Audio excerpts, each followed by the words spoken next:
Todo el mundo hoy en día, y cuando digo todo el mundo, me refiero al mundo cristiano, está celebrando la resurrección del Señor Jesucristo. Fíjese usted que ya 4 siglos antes de Cristo, los griegos en esa clase de fe filosófica especulaban en la inmortalidad del alma. Era esa época de esos hombres llamados Sócrates y Platón, personajes que con sus filosofías ellos querían profundizar en esa existencia del ser y de la vida. Había también otro tema en cuanto a la doctrina de la resurrección que aparece de manera anticipada en el Antiguo Testamento, pero que florece en el Nuevo Testamento. Me encontré con un escrito leyendo en un libro de un tal llamado Robinson, escribiendo sobre la creencia de esos tiempos y también a la vez anteponiendo la fe de Pablo. Dice: para Sócrates la muerte es el amigo del alma, pero para Pablo la muerte es el enemigo. Para el primero, o sea, Sócrates, el cuerpo es la prisión del alma. En cambio, para Pablo, el cuerpo es el templo del Espíritu Santo. Para Sócrates, la eternidad comienza para el hombre con la muerte, mientras que para Pablo comienza en la parusía, o sea, en la segunda venida de nuestro Señor Jesucristo. Cristo invadió los dominios de la muerte, pese a sus terrores, y muriendo conquistó la muerte y también a todos los enemigos de Dios. La Biblia, lo que usted tiene en su mano, este libro, es nuestra fuente de donde sacamos la verdad. Todo referente a nuestro Señor Jesucristo, su vida, ministerio, muerte y resurrección.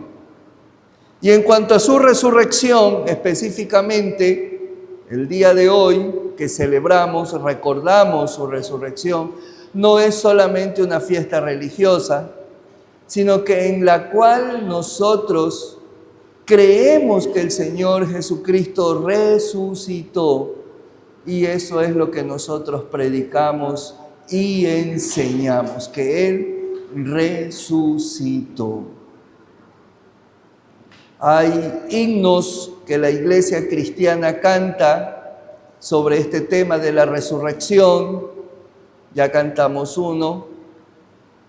Hay alabanzas, hay coros que la iglesia a través de los años ha cantado, porque no canta por cantar, sino porque estos himnos y estos coros fueron escritos en base a esa esperanza, en base a lo que se cree, en la fe que tenemos de que un día, si nos toca morir, si es que el Señor no ha venido antes, pero estoy seguro que nos va a tocar morir, pero resucitaremos.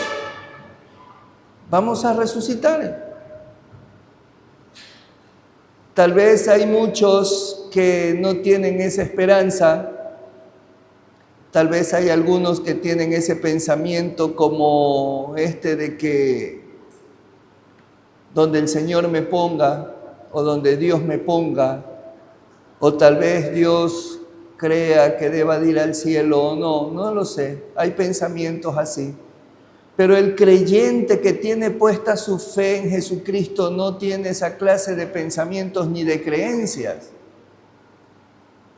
Pero vamos a ver qué nos dice la Biblia, la palabra del Señor, en cuanto al que el Señor Jesucristo resucitó, y esa es la base de nuestra predicación. Esa es la base de nuestra fe. Nuestra fe está fundamentada en la resurrección del Señor Jesucristo. Los testigos de Jehová no creen, los mormones tampoco, muchas religiones en el mundo no lo creen, los católicos simplemente como algo religioso, pero más no porque realmente su fe está fundada en esa resurrección y en esa esperanza de que algún día el Señor vendrá por segunda vez. Cuando el Señor resucitó, y eso es lo que debemos de tener muy en claro nosotros los creyentes, es que cuando el Señor resucitó, Él venció a la muerte. En otras palabras, Él mató a la muerte. Aunque suena un poquito medio especial, pero Él mató a la muerte. La muerte no tiene poderes sobre los hijos de Dios, sobre aquellos que hemos puesto nuestra fe en Él, en los que somos una nueva criatura. No tiene poder la muerte ya sobre nosotros. La Biblia habla no de muerte, sino de dormir, porque un día el Señor vendrá y nos despertará, nos levantará de esas tumbas.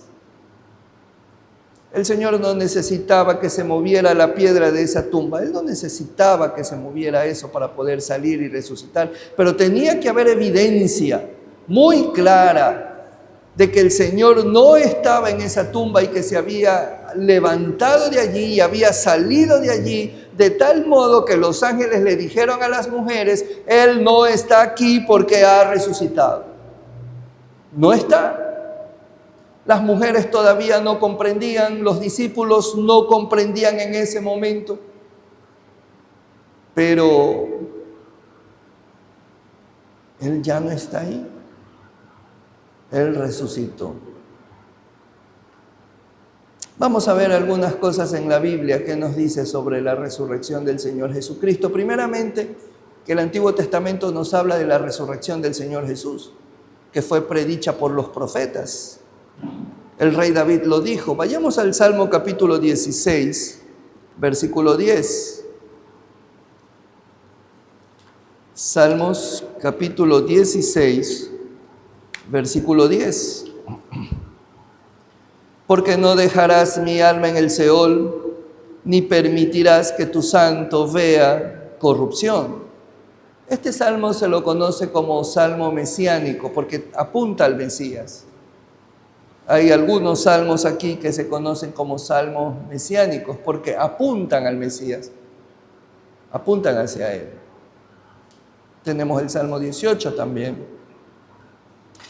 Y el Salmo 16 nos habla de que tanto era la confianza y la fe que tenía David puesta en Jehová, Dios de los ejércitos, el Jehová, Dios de Israel, que él no permanecería en la tumba allí abandonado. Antes que todo, este Salmo 16 nos habla de que David ponía por delante siempre a Cristo. Si pones a Cristo delante de tu mundo, delante de tu vida, entonces tendrás una vida mucho mejor, un panorama mucho mejor, muy claro. Por ejemplo, en el versículo 8 dice: a Jehová he puesto siempre delante de mí, porque está a mi diestra, no seré conmovido. Siempre lo he puesto delante de mí, siempre. David lo ponía siempre delante de él. ¿Por qué cree usted que se lo llama a David conforme al corazón de Dios?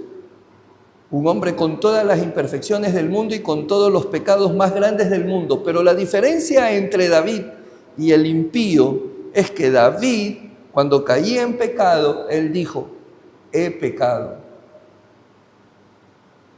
Esa es la gran diferencia. Nosotros somos comunes y corrientes, seres humanos de carne y hueso. La diferencia está en que el Señor ha tocado nuestros corazones a través del Evangelio y hemos llegado a los pies de Jesucristo por la fe. Pero lo que pasa es que sí, pecamos, pero cuando reconocemos nuestros pecados, cuando confesamos nuestros pecados, ¿qué ocurre? Él es fiel y justo para perdonarnos y limpiarnos de toda maldad. Esa es la gran diferencia entre aquel cristiano, entre el creyente y el impío. Toda la vida nos vamos a equivocar.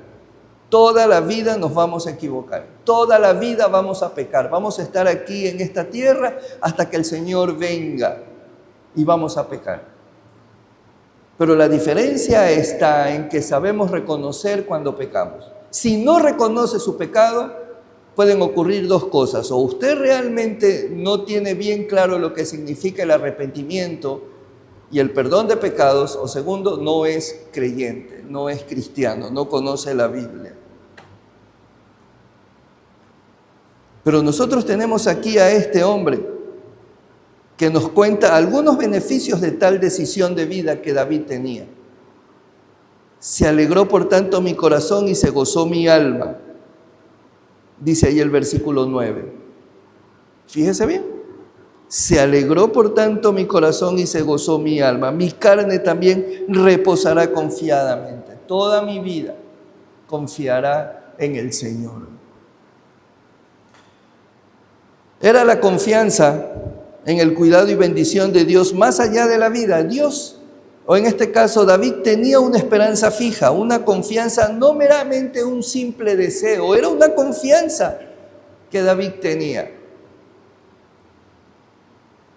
Me encanta el pasaje cuando David enfrenta a Goliat, mientras el ejército de Israel y el rey Saúl a la cabeza estaban temblando de miedo porque los filisteos le propusieron: saca un hombre tuyo que tengas el más valiente de todos y que se enfrente a Goliat.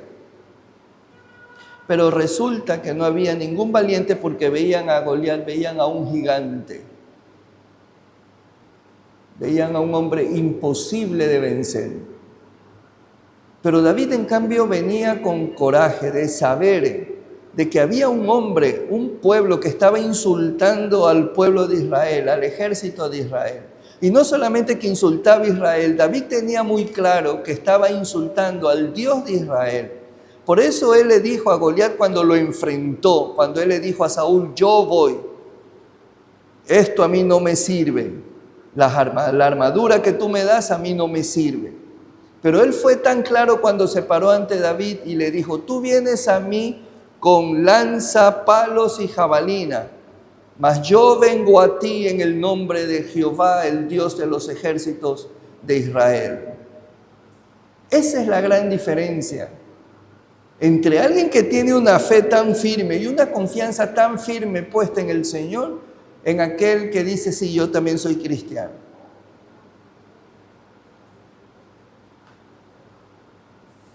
La confianza de David en el Señor era que no dejará su alma en la tumba, sino que su vida continuaría en la presencia de Dios. Y allí va a continuar, y allí va a estar, en la presencia de Dios. ¿Acaso usted piensa que David tal vez no creía en la vida eterna? Para haber escrito esto, el Salmo 16, es porque él estaba confiado de que el Señor lo llevaría a su presencia de alguna manera. Job decía: yo sé que mi Redentor vive. Así decía Job: yo sé que mi Redentor vive. En el libro de los Hechos, en el capítulo 13, versículo 34 y 35, libro de los Hechos de los Apóstoles, capítulo 13, versículos 34 y 35. Pablo, predicando, anunciando, él decía: y en cuanto a que le levantó de los muertos para nunca más volver a corrupción, lo dijo así: os daré las misericordias fieles de David. Por eso dice también en otro salmo: no permitirás que tu santo vea corrupción.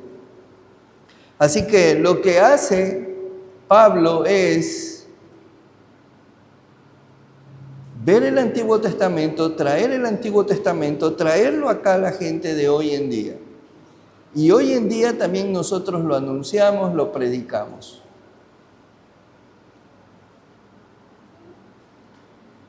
Estas son palabras maravillosas realmente.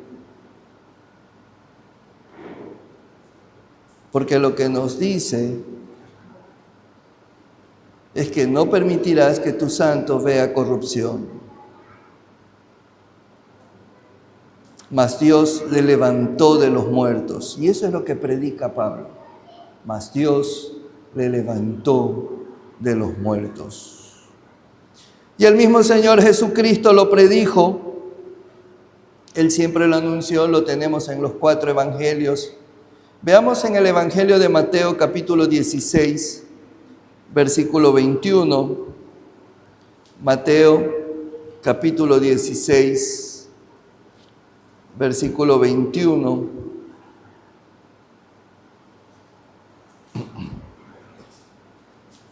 Y es interesante porque después de que Pedro confiesa de que tú eres la roca, después de que Pedro le dice al Señor, tú eres el Cristo, el Hijo del Dios viviente, y que el Señor Jesucristo le responde, bienaventurado eres Simón, hijo de Jonás, porque no te lo reveló carne ni sangre, sino mi Padre que está en los cielos. Allí en el capítulo 16, versículo 17, cuando le dice eso el Señor Jesús a Pedro, ahora resulta que después de esa confesión, el Señor Jesucristo, en el versículo 21, dice, desde entonces comenzó Jesús a declarar a sus discípulos que le era necesario ir a Jerusalén y padecer mucho de los ancianos, de los principales sacerdotes y de los escribas, y ser muerto y resucitar al tercer día. Pero ¿qué ocurre con Pedro? Después de hacer semejante declaración, allí en el versículo 22, Pedro dice, tomándolo aparte, comenzó a reconvenirle diciendo, Señor, ten compasión de ti. En ninguna manera esto te acontezca. ¿Cuál fue la respuesta del Señor Jesús en el versículo 23? Pero él volviéndose dijo a Pedro, quítate delante de mí, Satanás. Me eres tropiezo porque no pones la mira en las cosas de Dios, sino en las de los hombres. A Pedro le dijo Satanás. Para la Iglesia Católica esto es, eso no lo topan, ni lo van a topar tampoco. Pero lo que no saben ellos no es que Pedro era Satanás o estaba poseído por Satanás. No. Lo que ocurre es que Satanás es alguien que se opone a las cosas del Señor. Y aquí lo que estaba haciendo Pedro es oponiéndose a lo que el Señor estaba anunciando, de que él era necesario, de que él tenía que ir al sacrificio, de que él tenía que ir a la muerte. A eso él vino, ese era el plan divino y él cumplió el plan divino, sometiéndose siempre a la voluntad del Padre, sometiéndose siempre a la voluntad de Dios. Y él lo cumplió hasta el final. Aún cuando en el huerto del Getsemaní, Pedro sacó la espada para defenderlo al Señor Jesús, hirió a un soldado de allí, no romano, sino un soldado del templo, le cortó la oreja, el Señor Jesús lo sanó, le devolvió la oreja a su lugar. Bien. Pero el Señor cumplió ese plan divino, cumplió todo lo que tenía que hacer. Desde el huerto del Getsemaní hasta que el Señor fue a la cruz del Calvario, cuando Él mencionó las 7 palabras y aún ahí que murió, todo eso, dicen los entendidos que por lo menos se cumplieron 300 profecías que estaban dadas ya en el Antiguo Testamento. Increíble. Una de las cosas que se cumplió, y nosotros lo vimos el día viernes, era que para que se cumpliese la Escritura, el Señor dijo, tengo sed.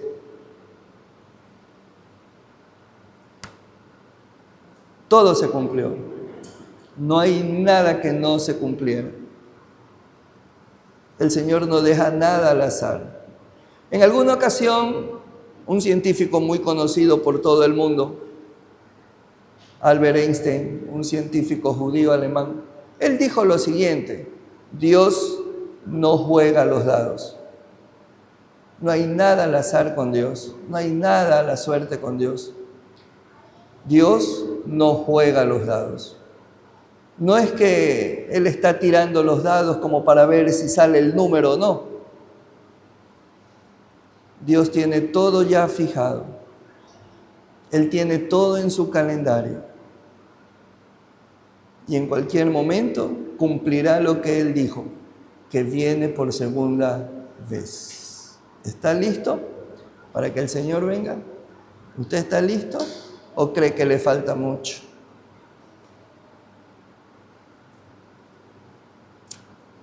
En el libro de Isaías, en el capítulo 53, versículo 3 al 12, libro de Isaías, capítulo 53, versículos 3 hasta el versículo 12,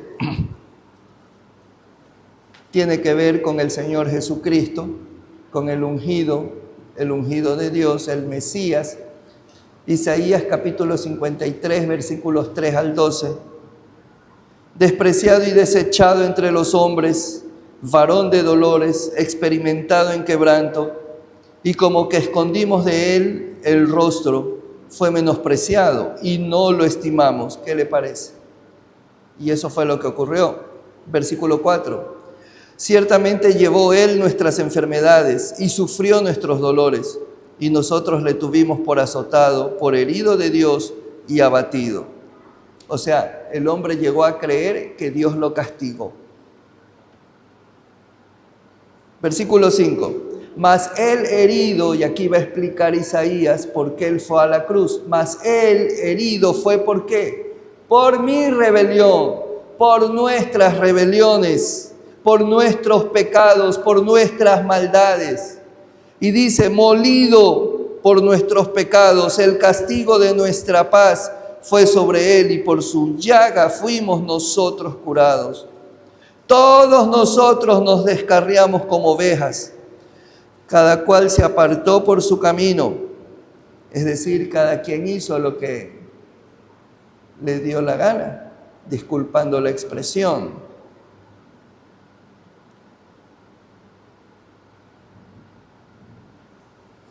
Todos nosotros nos descarriamos como ovejas, cada cual se apartó por su camino, mas Jehová cargó en él el pecado de todos nosotros.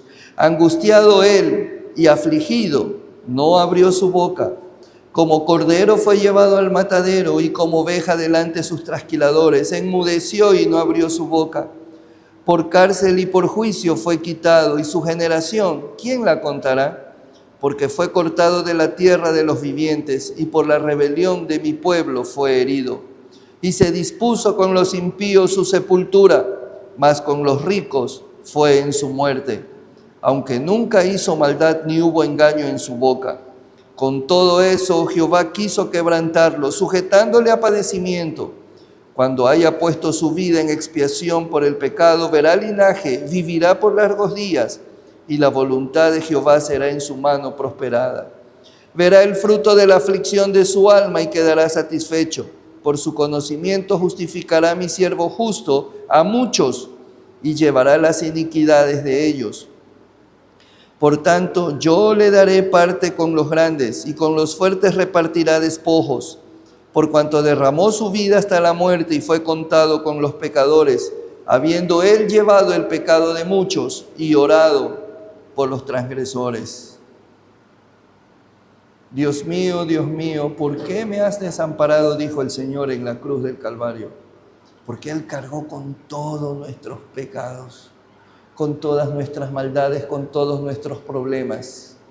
Él cargó con todos nuestros fracasos, con todas nuestras frustraciones. Él cargó con todo. Y ya estaba dicho desde antes. Allí lo tenemos escrito, libro de Isaías capítulo 53. Vaya a la casa y léalo despacio, para que pueda ver cómo el Señor sufrió cuando dice que fue molido por nuestros pecados. El Señor Jesucristo, dice un comentarista bíblico, que el Señor fue corrompido por nosotros. Tanto golpe, tanto latigazo, la corona de espinas. ¿Usted cree que era una corona así nomás, como unas espinitas como las de las flores? No. Las espinas de ese entonces y que hacían las coronas y que se le hicieron al Señor eran espinas sumamente grandes, de tal forma que se clavaban en el rostro, se clavaban allí en su cabeza, en la piel entraban adentro. y lo hacían sangrar, le rompían la piel. Eso era lo que ocurría. Y eso fue lo que pasó. Pero debe de saber que el sufrimiento y la muerte de nuestro Señor Jesucristo era necesario por dos grandes hechos: por el pecado del hombre y el amor de Dios hacia la humanidad. Y Él dijo que era necesario, es necesario que el Hijo del Hombre vaya a la cruz, porque Él vino a cumplir la voluntad de su Padre y siempre se sometió al plan divino de buscar y salvar al perdido. ¿Por qué era necesario que el Señor Jesucristo resucitase? ¿Por qué? Primero, para justificar a los suyos. Ahí en la carta de Pablo a los Romanos, en el capítulo 4 y el versículo 25, carta de Pablo a los Romanos, capítulo 4, versículo 25, el cual fue entregado por nuestras transgresiones y resucitado para nuestra justificación. Y bien dice el capítulo 5 y el versículo 1, justificados pues por la fe tenemos paz para con Dios por medio de nuestro Señor Jesucristo. Él resucitó con el fin de que nosotros seamos justificados. ¿Qué quiere decir aquí justificados? Libres de culpa, que a causa del pecado y la maldad lo que produce en la vida de cada uno de nosotros, la culpa. ¿Por qué cree que se escondió Adán y Eva? Por la culpa que ellos tenían de saber que habían pecado y de haber ido en contra de la palabra de Dios. Lo que ha hecho el hombre toda la vida, hasta hoy, el siglo XXI, desde el huerto del Edén hasta acá, en vez de escuchar la voz de Dios, siempre he escuchado la voz del diablo, de Satanás. Escuchan a todo mundo, menos la voz de Dios. Dios dice, no lo hagas, pero aparece alguien que por ahí dice, mira, yo pienso, creo que si te vas por este camino, creo que te va a ir mejor. Aparentemente como que habla bien, habla bonito. Y nosotros nos enamoramos de esa voz, nos enamoramos de esas palabras, nos enamoramos de tal y cual como lo dice. Uy, qué bien como lo dice, qué bien ese consejo. Me voy por acá. Y cuando vienen los fracasos y las frustraciones de no haber podido hacer bien las cosas, entonces ahí vienen esos pensamientos. ¿Por qué no escuché la voz de Dios? ¿Por qué no obedecí el consejo divino? Estaba tan claro y no lo hice. Es lo que llamamos, ahí vienen los arrepentimientos, ¿verdad? Vienen los arrepentimientos, o primero los remordimientos, que no es lo mismo que arrepentimiento. Lo que le pasó a Adán y Eva, ¿no? Se escondieron porque sentían culpa. Dios siempre nos sorprende en su palabra diciéndonos que no somos lo suficientes buenos como para alcanzar el cielo. ¿Quién se cree aquí suficiente bueno para ir al cielo? No ha matado a nadie, no dice malas palabras, cuida bien su casa, da de comer a su familia, no es borracho, no engaña a su esposa ni a su esposo. Todo lo hace bien. Así que tengo derecho de ir al cielo. Entonces, hacemos nuestra vida como aquella canción mexicana que dice que para ir al cielo se necesita una escalera grande y otra chiquita. Yo lo hago, yo puedo hacerlo todo, yo fabrico mi propia escalera. Yo fabrico mi propia forma de subir al cielo. Así que no me digas cómo debo de hacerlo, ¿ok? Nadie puede alcanzar el cielo por méritos propios. No hay ni siquiera uno tan intachable para conseguirlo. Somos pecadores perdidos y lo que ya hemos hecho de malo, eso nos condena. Ya el hecho de pensar que no me digas cómo debo de vivir o no me digas si debo de creer en Jesús o no, ya usted es un pecador. De hecho, hizo de lado a Dios. Sin embargo, siguen diciendo, yo creo en Dios. Yo creo en Dios. El hombre ha vulnerado una y otra vez los mandamientos del Señor, su ley, los deseos de Dios. Pero la Biblia dice que Él mandó a su Hijo Jesucristo no para condenar al mundo, sino para que el mundo sea salvo por Él. Jesús vino a la tierra con una misión, la de cargar con nuestros pecados en la cruz, la de hacer la paz entre Dios y los hombres por su muerte. Él fue hecho pecado por nosotros, Él fue hecho maldición por nosotros y castigado como el malhechor de los malhechores. En la cruz Él cargó con todos y cada uno de nuestros pecados, con nuestros malos pensamientos, con nuestra mala lengua, con nuestros malos oídos, con nuestra forma de obrar, nuestra mala forma de obrar, con todo eso. Cargó con nuestros odios, con nuestros rencores, con nuestros problemas. Tal vez usted piensa que Dios no puede resolverle el problema que tiene. Tal vez piensa eso. Y es ahí donde usted trata de resolver lo suyo y mientras más trata de resolverlo, más se hunde en el lodo. Y aparentemente no hay quien lo salga, quien lo saque de ahí. Pero eso es porque nunca ha caído delante de la presencia del Señor. Y aquel que murió en la cruz y que está ya sentado a la diestra de Dios Padre intercediendo por cada uno de nosotros, por sus hijos, por aquellos que realmente creen en Él y tienen puesta su fe en Él. Una vez saldada la deuda, porque el Señor en la cruz dijo, consumado es. Una vez saldada la deuda de la raza humana con el cielo, Dios ofrece perdón y salvación gratuitos para todo aquel que cree en Jesucristo, quien murió y resucitó para justificarnos. Y esta es la salvación según Dios, la única que vale, no hay más, no hay otra forma. O usted la acepta o lo deja. El hombre toma la decisión. Él nos ofrece una cosa que ya está hecha, perfectamente terminada. Es un regalo y es sorprendente que eso nos descoloca a cada uno de nosotros. Él lo ha hecho todo. Nosotros solo tenemos que creer y recibirlo por fe. Y eso se llama gracia. ¿Usted cree tal vez que Dios no puede hacer más en su vida?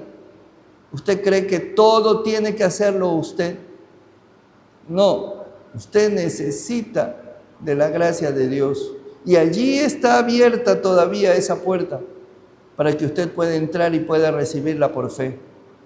Allí en Romanos capítulo 5, versículo 2, lo que dice el apóstol Pablo, inspirado por el Espíritu Santo, dice, por quien también tenemos entrada por la fe a esta gracia en la cual estamos firmes y nos gloriamos en la esperanza de la gloria de Dios.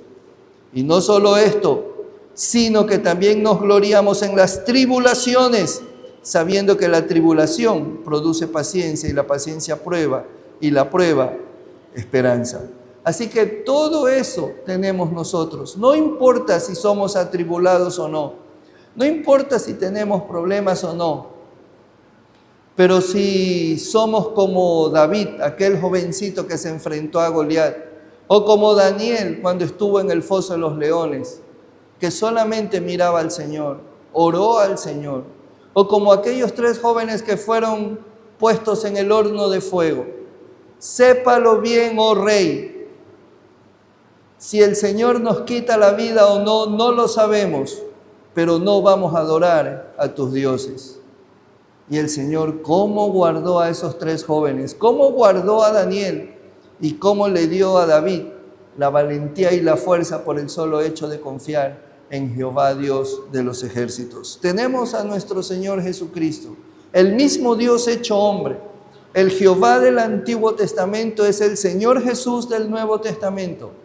El que David dijo, Jehová es mi pastor, nada me faltará. El del Nuevo Testamento dijo: yo soy el buen pastor su vida da por las ovejas. ¿Qué más pruebas queremos?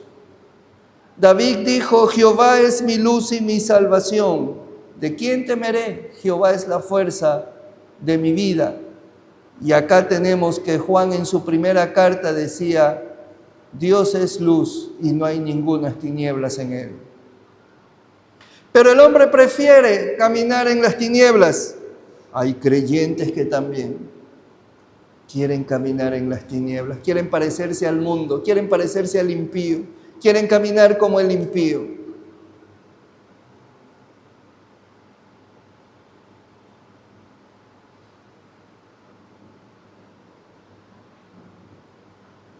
He escuchado mensajes a través de la internet en donde pastores, no solamente de América Latina, pastores en Europa, en Estados Unidos, dicen que la iglesia está en crisis.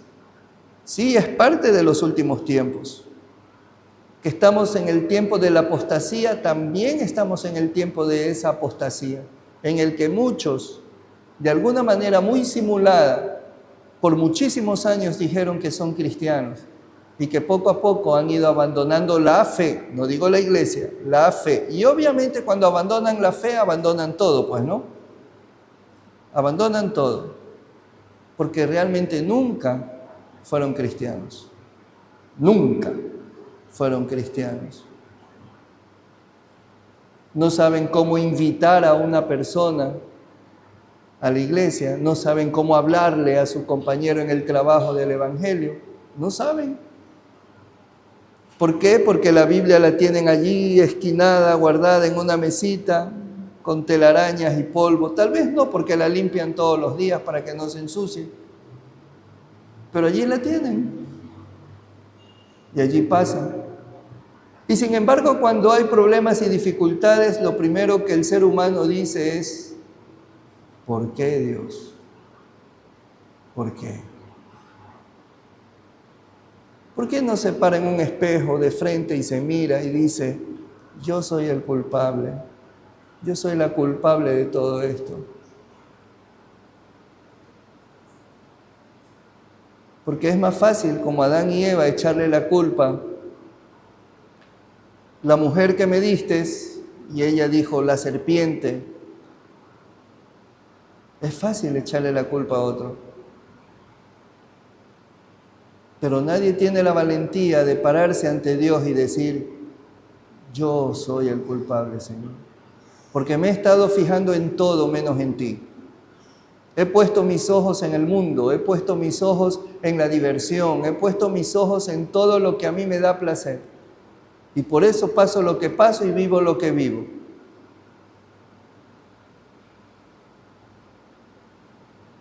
Pero realmente uno es el culpable, no es Dios. Dios quiere lo mejor para nosotros.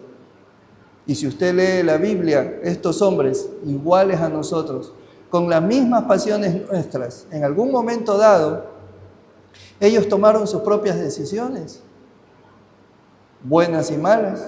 Tenemos a Abraham, David, Moisés, Josué, tenemos a los jueces, tenemos a Sansón.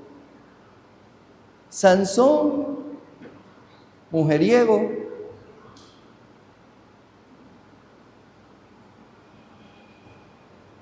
Y tenemos más todavía, más hombres.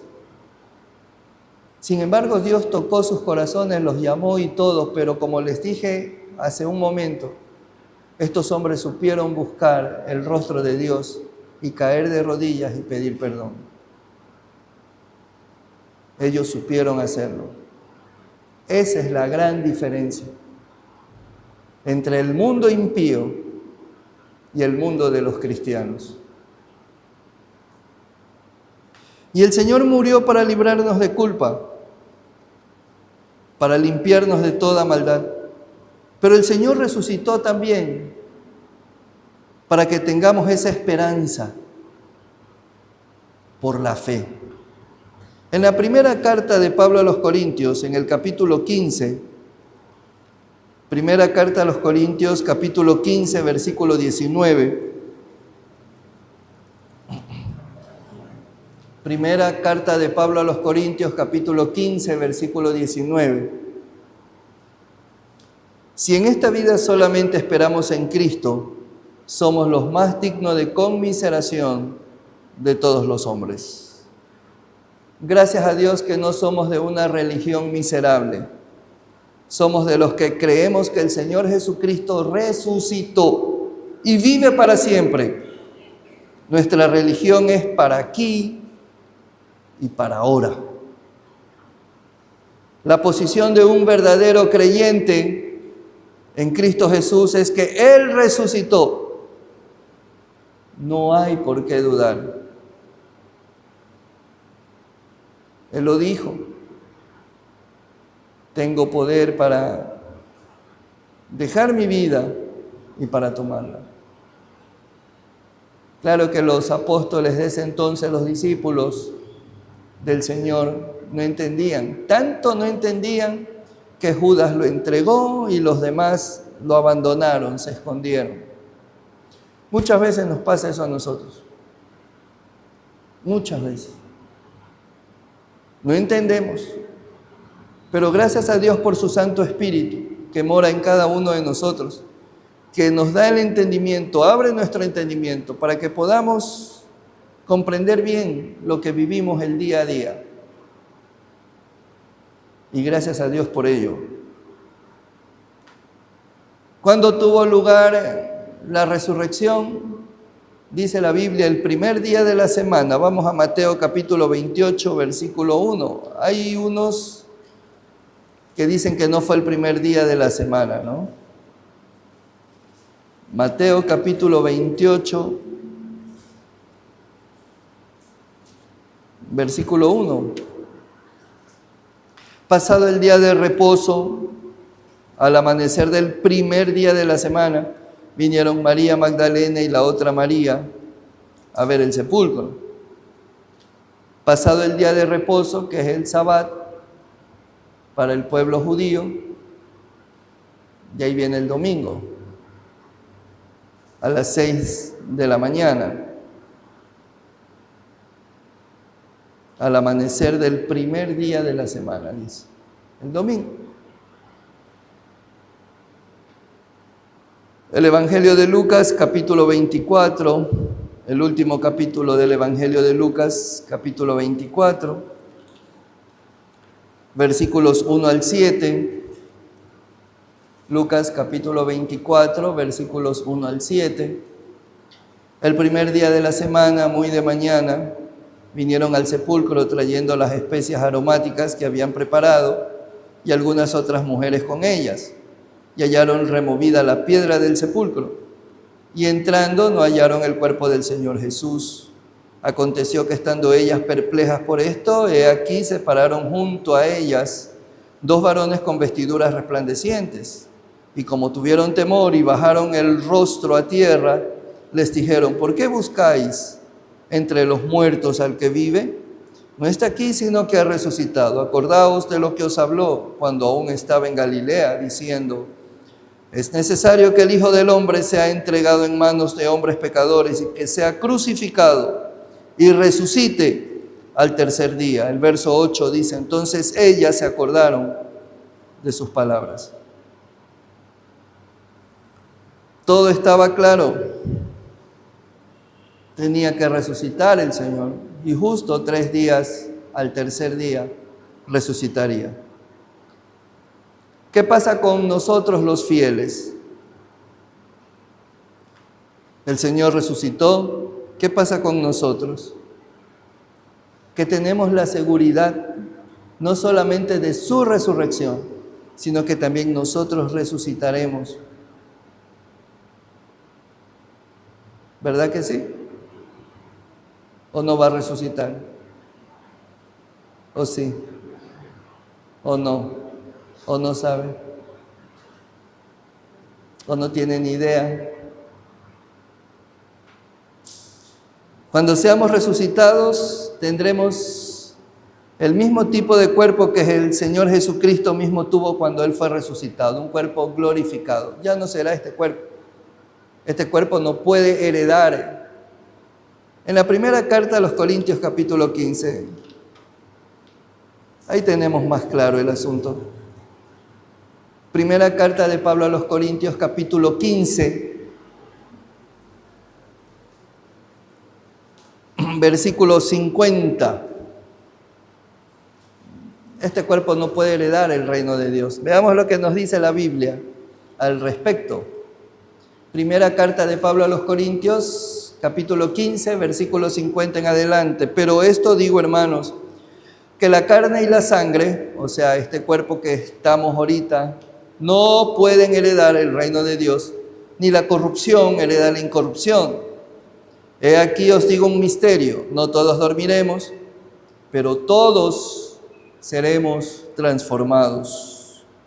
En un momento, en un abrir y cerrar de ojos, a la final trompeta, porque se tocará la trompeta y los muertos serán resucitados, incorruptibles, y nosotros seremos transformados. Porque es necesario que esto corruptible se vista de incorrupción y esto mortal se vista de inmortalidad. Y cuando esto corruptible se haya vestido de incorrupción y esto mortal se haya vestido de inmortalidad, entonces se cumplirá la palabra que está escrita: sorbida es la muerte en victoria. ¿Dónde está, oh muerte, tu aguijón? ¿Dónde, oh sepulcro, tu victoria? Ya que el aguijón de la muerte es el pecado y el poder del pecado la ley. Mas gracias sean dadas a Dios que nos da la victoria por medio de nuestro Señor Jesucristo. Verso 58. Así que, en base a todo lo que Pablo está diciendo, entonces Pablo quiere terminar de esta manera, llamando la atención a la iglesia, a los hermanos. Así que, hermanos míos, amados, estad firmes y constantes, creciendo, no quedándonos allí estancados, creciendo en la obra del Señor siempre, sabiendo que vuestro trabajo en el Señor no es en vano. Y sabemos que no es en vano, porque hay coronas, hay premios. Hay coronas que las cuales el Señor dará a aquellos que le han sido fieles. Resucitaremos a semejanza de Cristo. Ahí en la primera carta a los Corintios, ahí mismo en el capítulo 15, versículo 49.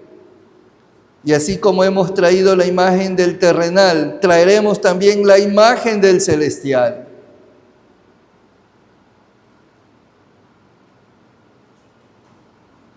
Y sabe una cosa, la verdad del Evangelio descansa en la verdad de que el Señor Jesús resucitó.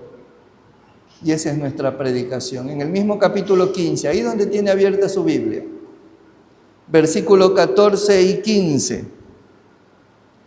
Y si Cristo no resucitó, vana es entonces nuestra predicación, vana es también vuestra fe. Y somos hallados falsos testigos de Dios, porque hemos testificado de Dios que Él resucitó a Cristo, al cual no resucitó, si en verdad los muertos no resucitan. Verso 16. Porque si los muertos no resucitan, tampoco Cristo resucitó. Y si Cristo no resucitó, vuestra fe es vana, aún estáis en vuestros pecados. Entonces también los que durmieron en Cristo perecieron. Pero no, hermanos.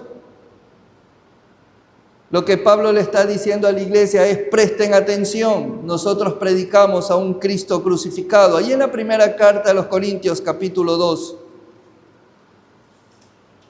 Primera a los Corintios, ahí mismo, en esa misma carta, busca el capítulo 2, versículos 1 al versículo 5. Así que, hermanos, cuando fui a vosotros para anunciaros el testimonio de Dios, no fui con excelencia de palabras o de sabiduría, pues me propuse no saber entre vosotros cosa alguna, sino a Jesucristo y a este crucificado. Y estuve entre vosotros con debilidad y mucho temor y temblor, y ni mi palabra ni mi predicación fue con palabras persuasivas de humana sabiduría, sino con demostración del Espíritu y de poder, para que vuestra fe no esté fundada en la sabiduría de los hombres, sino en el poder de Dios. ¿Qué les parece?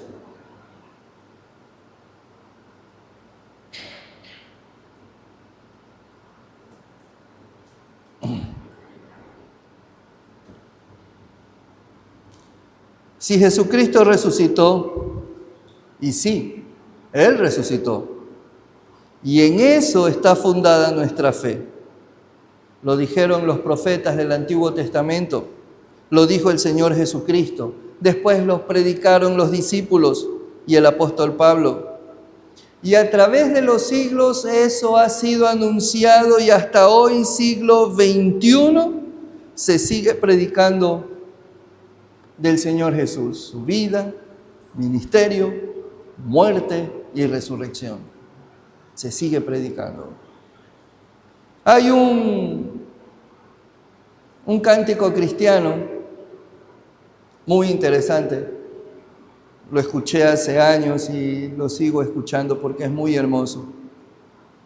Cantado por un grupo argentino, el trío Mar del Plata. Y el cántico dice lo siguiente: yo sé que tú moriste, pero tanto hablan de ti, que aún en las canciones siempre retornas a mí. Si estás en el pasado, vive tu generación y déjame tranquilo a mi antojo, por favor. ¿Por qué todos los días oigo siempre por ahí palabras que dijiste cuando vivías aquí? Te ponen en guerrillas y te ponen en la paz, ¿verdad que sí?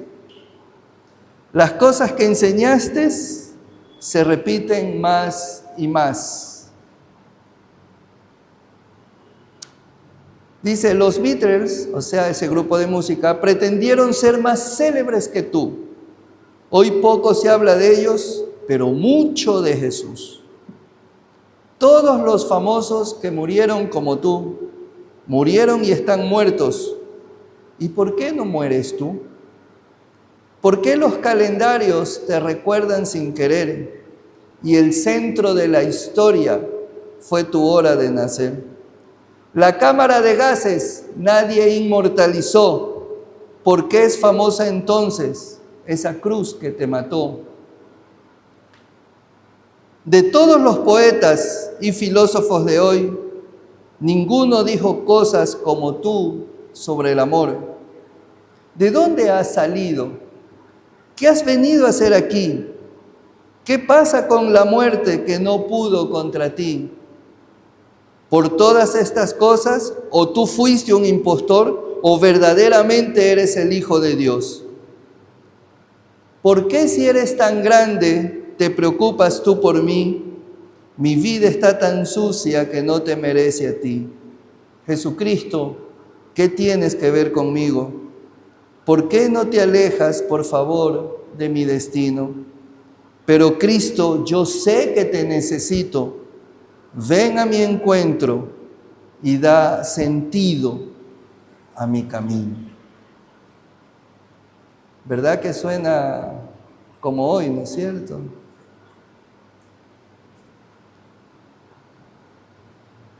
El Señor resucitó. Él resucitó.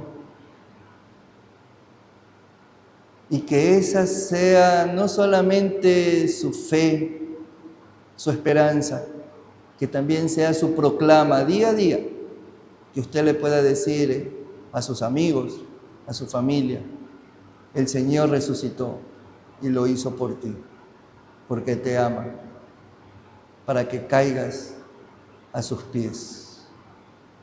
Amén.